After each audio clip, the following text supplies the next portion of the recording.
This is Jerry Pinoza. You're watching PhilippineNews.com. Keep watching.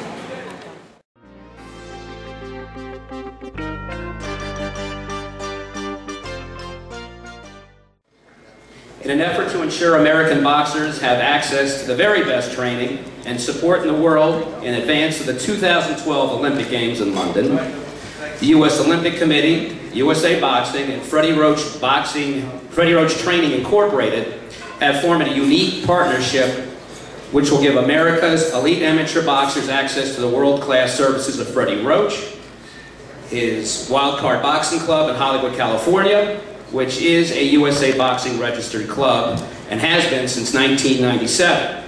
Up here with us today, in addition to Freddie, who won his record 5th Trainer of the Year award last night by the Boxing Writers Association of America, is Julie Goldsticker with USA Boxing. Both will be available for questions and interviews after this. We're very excited to have Freddie here, and I think it's apropos because we just celebrated the 50th anniversary of John F. Kennedy's inauguration in January, where he exhorted America to volunteer and to do things, and he established volunteer programs like the Peace Corps and the Job Corps. Freddie himself is volunteering his services for this endeavor with 2012 and our U.S. Olympians. He should be applauded for that effort. He's giving back, as he always has. He's been a great ambassador to boxing and a great ambassador for sportsmanship in general. So it's my honor and my pleasure to present to you a very important asset that will be added to 2012 on behalf of our U.S. Olympic boxing team. And the theme of today, we'll get Freddie to hold this up before he speaks. Freddie Knows 2012. My pleasure to introduce to you, Freddie Roach.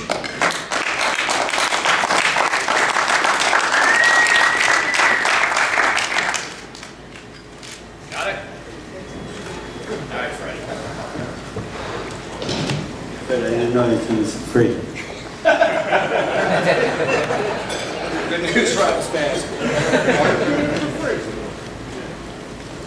No, it's really a privilege to be up here, and it's going to be a privilege to work with the Olympic boxers. I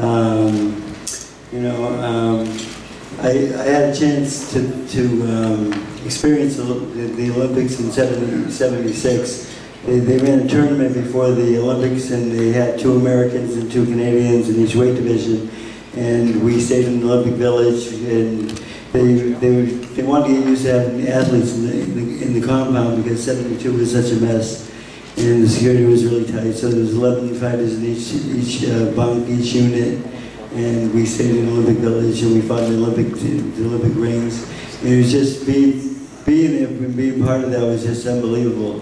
I mean, I always dreamed about being an Olympian and being a gold medalist, but I wasn't quite at that level at that time, but I did have a chance to experience fighting in Olympic rings and so forth. It was great.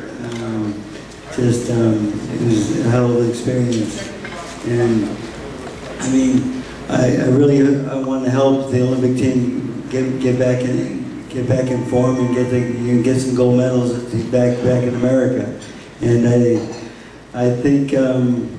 With the training, the experience that I have, I think I can help the team, and hopefully we'll get some gold medals. And I know the team. There's a lot of politics involved with Olympic boxing, but I'm pretty good at handling egos and fathers and coaches.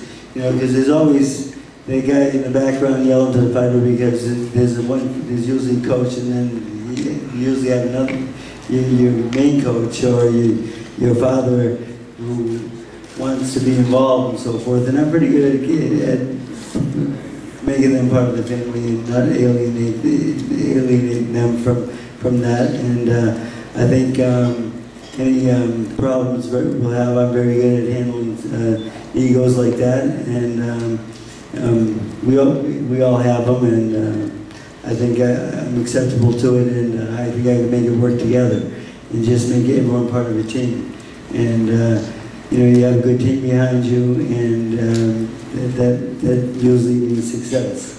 And so I mean, I like Scott Blackman. and Chris Wasserman for all they've done to get me part of this, and of course Nick Khan, who reached out and